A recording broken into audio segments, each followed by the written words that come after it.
अभी जो हम लोग का टॉपिक चल रहा है वो चल रहा है एमएस एसक्यूएल सर्वर, और उसमें हम लोग बात कर रहे थे किस पे, डेटा इंटीग्रिटी पे। और डेटा इंटीग्रिटी के लिए क्या बताए थे आपको, क्या मिलता है, constant.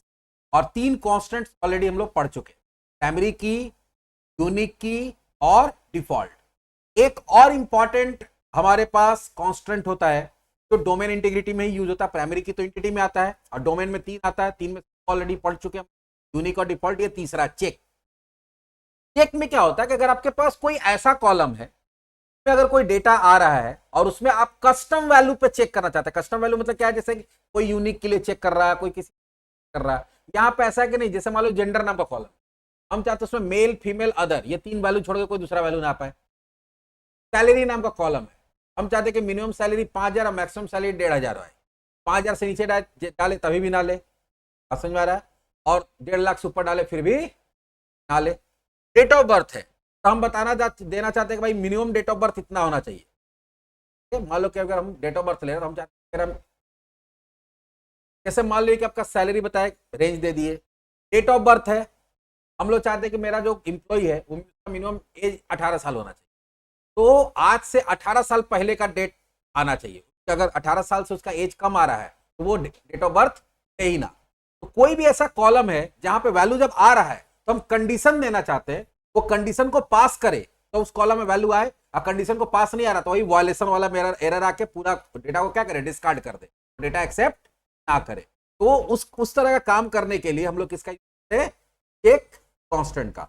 SQL server the term check key constant is not standard term, you might be mixing up 2 different constant। Actually check के लिए 2 कांस्टेंट होता है, एक तो होता है तुम्हारा चेक और दूसरा हो सकता है तुम्हारा प्राइमरी की वगैरह, वो भी तो चेक ही करता है। लेकिन मोटा मोटी मान के चलो, अगर चेक कांस्टेंट की बात करें तो हम लिमिटेड वैल्यू अगर डलवाना चाहते हैं, कुछ मेरे पास वैल्यूज है उसी में से कोई वैल्यू आना चाहिए, कुछ भी नहीं डाल सकते, तो आप हम लोग किसका यूज करते हैं, चेक कांस्टेंट का। चलिए चेक कांस्टेंट लगाते कैसे हैं, बनाते समय लगा सकते हैं, टेबल बाद लगाते हैं, लेकिन आपको यूज करना पड़ता है ऑपरेटर्स। क्या यूज करना पड़ता है, ऑपरेटर। ऑपरेटर एक तो रिलेशनल ऑपरेटर हो सकता है जो हम लोग ऑलरेडी कहां पढ़ के आए हैं बहुत सारा प्रोग्रामिंग लैंग्वेज में, less than, greater than, less than equals to, greater than equals to, equals to, equals to, not equals to. Logical operator भी यूज हो सकता है, एंड और नॉट, लेकिन वहां पे एंड के लिए सिंबल यूज होता था, डबल %, यहाँ पे AND इंग्लिश में लिखना पड़ता। और के लिए वहां पे डबल पाइप साइन यूज करते थे प्रोग्रामिंग में, यहाँ पे सीधे OR लिख देते, काम खत्म। नॉट के लिए वहां पे एक्सक्लेमेशन साइन प्रोग्रामिंग में यूज करते थे, यहाँ पे आपको क्या करना है, सीधा NOT लिख दीजिए, काम। तो एक तो जो नॉर्मल ऑपरेटर वो, प्लस कुछ स्पेसिफिक ऑपरेटर भी होता है, जैसे पैटर्न ऑपरेटर होता है, लिस्ट ऑपरेटर होता है, रेंज ऑपरेटर होता है। तो वो भी ऑपरेटर हम लोग ऑलरेडी पढ़ना है, जब सेलेक्ट वाला काम DQL पढ़ेंगे वहां पढ़ेंगे तो बता देंगे। फिलहाल अभी जो हम बताने जा रहे हैं वो तुम्हारा 2, क्योंकि अभी आप लोग SQL पढ़ रहे तो कोई प्रोग्रामिंग लैंग्वेज पढ़े होंगे, सी साथ कुछ लोग पढ़ के आए होंगे। तो वहां पे हम लोग क्या करेंगे, वहां जो हम लोग ऑपरेटर्स पढ़ते हैं रिलेशनल, लॉजिकल, उसी का यूज करेंगे तो ज्यादा समझ में। चलिए अब हम लोग एक टेबल बनाते हैं इंप्लॉय के नाम से, क्रिएट टेबल एम्प्लॉय। ज्यादा छोटा नहीं हो गया, आदत हो गया बड़ा फोन, यही बोलते हैं कोई चीज में ज्यादा छोटा हो गया, ज्यादा बड़ा हो गया। यहां पे देते क्या, EMP ID कैर 5 या 4 जो भी देना दे दो, और इस पे प्राइमरी की लगा देते हैं, कॉन्स्टेंट के EMP ID प्राइमरी। फिर देते हैं एम्प्लॉय नेम, EMP नेम, लंबा नाम नहीं, जनरली कॉलम का नाम छोटा रखना चाहिए। उसके बाद देते हैं EMP डेजिग,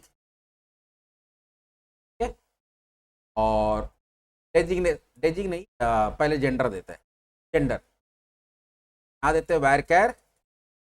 इन जेंडर में कुछ भी नहीं आ सकता, वहां आना चाहिए MALE मेल, FEMALE फीमेल, और OTHER अदर, यही आना चाहिए। MF भी नहीं लिख सकते। तब इस पे लगाना होगा कांस्टेंट, यहाँ पहले कांस्टेंट लिखिए। उसके बाद क्या होता है, कांस्टेंट का नाम देना होगा, क्या होगा, कांस्टेंट का नाम। कांस्टेंट का नाम दे देते हैं, का नाम हो जाएगा तुम्हारा CK EMP डेजिग, और ये चेक करेगा, क्या करेगा, चेक। और ब्रैकेट में देना पड़ता है कंडीशन, क्या देते हैं, कंडीशन। चेक क्या करेगा, जो कॉलम का नाम है वो देना पड़ता है। तो कॉलम का नाम क्या है? ईएमपी जेंडर जो है वो इक्वल्स टू होना चाहिए क्या? मेल। क्या या के लिए क्या होता है? और ईएमपी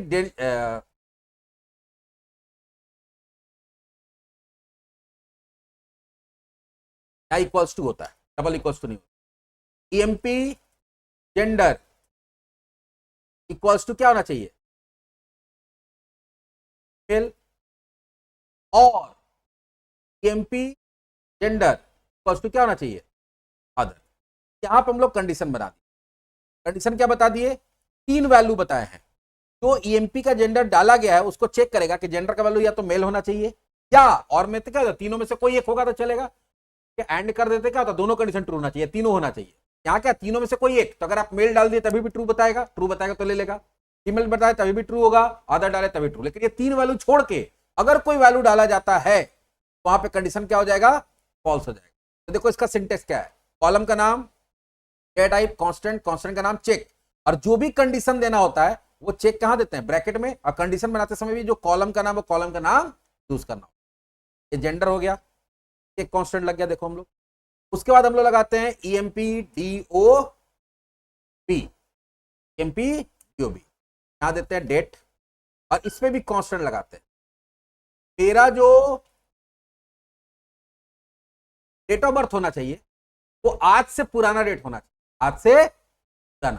फ्यूचर डेट है, कोई भविष्य का डेट का एम्प्लॉय थोड़ी आ जाएगा, कल पैदा होने वाला वो आज, आज या आज से पहले, या आज से पहले का, कल तक का होना चाहिए। चलो मान लेते हैं। यहां पे देंगे कांस्टेंट के ईएमपी डीओबी, यहां क्या दे देंगे? एक, और यहां दे देंगे ईएमपी डीओबी, कॉलम का नाम देना पड़ता है, वो लेस देन होना चाहिए। आज का रेट निकालने के लिए यहाँ पे एक फंक्शन होता है, क्या होता है? फंक्शन क्या होता है? होता है तुम्हारा गेट डेट।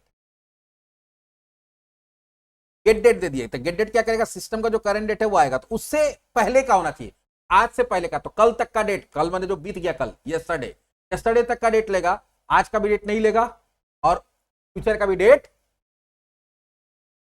अब आते हैं सैलरी पे, कहते हैं एमपी सैलरी। एमपी सैलरी जो है वो आईएनटी टाइप का होगा, पे भी कांस्टेंट लगाना। एमपी सैलरी चेक करिए, क्या चेक करिए? तो ईएमपी सैलरी है, कॉलम जो है वो ग्रेटर देन इक्वल्स टू क्या होना चाहिए? 5000, 5000 ज्यादा होना चाहिए, 5000 से ज्यादा। और मतलब यहाँ पे दोनों कंडीशन ट्रू कराना था, यहाँ क्या देंगे? एंड 5000 से ज्यादा भी होना चाहिए और 1 लाख से कम भी होना चाहिए, 1 लाख या 1 लाख से कम। देखो तो यहाँ पे हम 3 कॉलम में लगाए, तो क्या डाल दिए? तो डाल दिए एक कांस्टेंट। उसके बाद एक प्राइमरी की भी लगाए हैं, कोई ऐसा कॉलम भी हो सकता है यूनिक की हो, जैसे एमपी फाइल नंबर। यहां पे हम लोग क्या दे देंगे? वायरकैर 10। अब इसमें हम लोग कांस्टेंट लगा देते हैं। देखो लगभग हर कॉलम पे कांस्टेंट लगता है, मोस्टली पे। कहीं यूनिक लगेगा, कहीं डिफॉल्ट लगेगा, कहीं पे क्या होगा? प्राइमरी की लगेगा, कहीं फॉरेन की लगेगा, तो कहीं नहीं भी लग सकता, इसे नहीं लगा। तो तुम्हारा सिचुएशन क्या उसके हिसाब से समझ। यहाँ पे भी क्या लगा रहे हैं हम लोग? यहाँ पे लगा रहे हैं यूनिक की, तो यूके एमपी फाइल नंबर, और यहाँ क्या दे देंगे? यूनिक।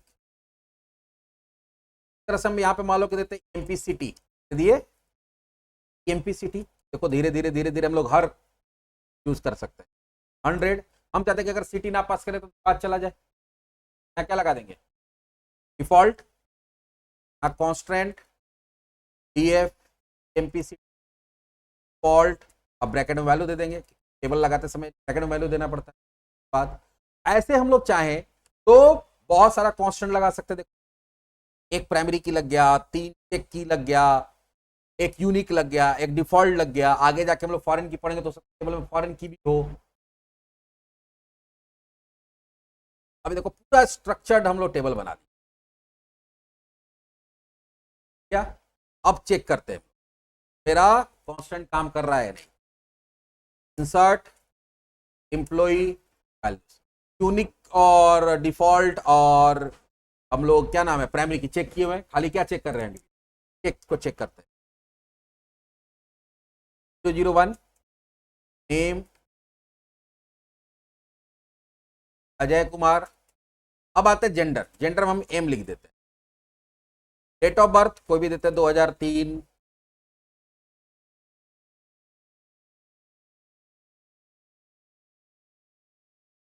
सैलरी 55,000। मोबाइल नंबर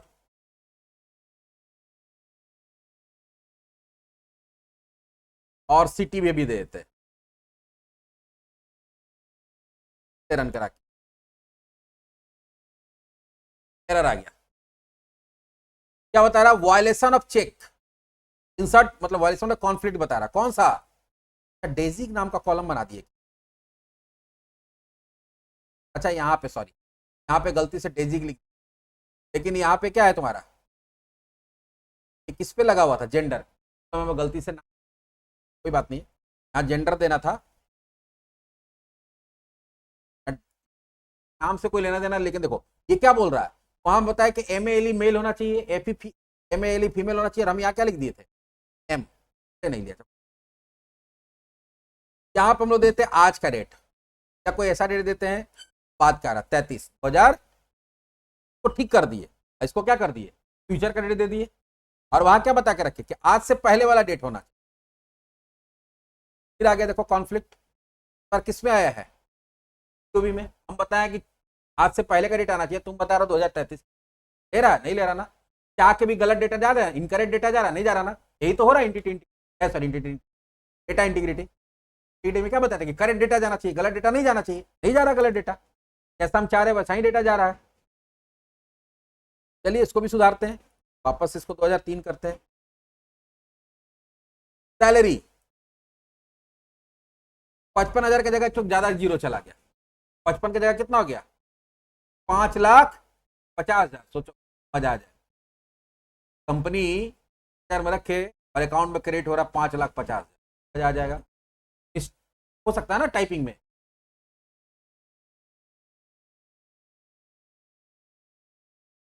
देखो यहाँ कितना आ गया, या किसका एरर आ रहा है? एमपी सैलरी का। वहां रेंज क्या बताया गया है? ग्रेटर देन 5,000 होना चाहिए और लेस देन 1,00,000 होना चाहिए। तो ग्रेटर देन 5,000 तो है, लेकिन एंड में दूसरा कंडीशन क्या हो गया? दूसरा कंडीशन हमारा फॉल्स हो गया। दूसरा कंडीशन फॉल्स हो गया तो नहीं लिया, क्योंकि एंड में दोनों कंडीशन ट्रू होना चाहिए। अब सब कुछ सही कर दो, सारा कुछ क्या कर दिए? सही कर दिए। अब देखो ले लिया ना डेटा, चेक की काम कर रहा है, कांस्टेंट भी काम कर रहा है। और बाकी यहाँ पे हम लोग अभी सिर्फ कौन सा यूज किए? Less than, greater then, and और नॉट। बाकी भी होता है, लिस्ट ऑपरेटर होता है, रेंज ऑपरेटर होता है, पैटर्न ऑपरेटर होता है। तो वो हम लोग कब देखेंगे? जब आगे जाके हम लोग डीक्यूएल पढ़ेंगे, तो वहां पे वो सब ऑपरेटर जब पढ़ लेंगे, फिर जरूरत के हिसाब से जहां जरूरत होगा वहां लिस्ट ऑपरेटर, यहाँ पे जरूरत पड़ेगा वहां रेंज ऑपरेटर, यहाँ पे जरूरत तो हमारा पैटर्न ऑपरेटर भी यूज कर। तो चेक कांस्टेंट से आप यूजर डिफाइन नहीं बोल सकते, लेकिन आप कुछ सेट ऑफ वैल्यूज होगा, रेंज ऑफ वैल्यूज होगा, उसमें से चेकिंग कर सकते हैं कि यही वैल्यू आना चाहिए, बाकी नहीं आना चाहिए। ये हमारा क्या हो गया? चेक कांस्टेंट भी हो गया। अब कांस्टेंट में सिर्फ एक कांस्टेंट बच गया, वो कौन सा है? फॉरेन की। क्या है? फॉरेन की, जो रेफरेंशियल इंटीग्रिटी। तो हम लोग इंटीग्रिटी देख लिए, डोमेन इंटीग्रिटी पूरा कंप्लीट कर लिए। अब क्या बच गया आपका? चल रेफरेंस है, अगले वीडियो में बड़ा टॉपिक है। चलिए आज इतना ही इस वीडियो में।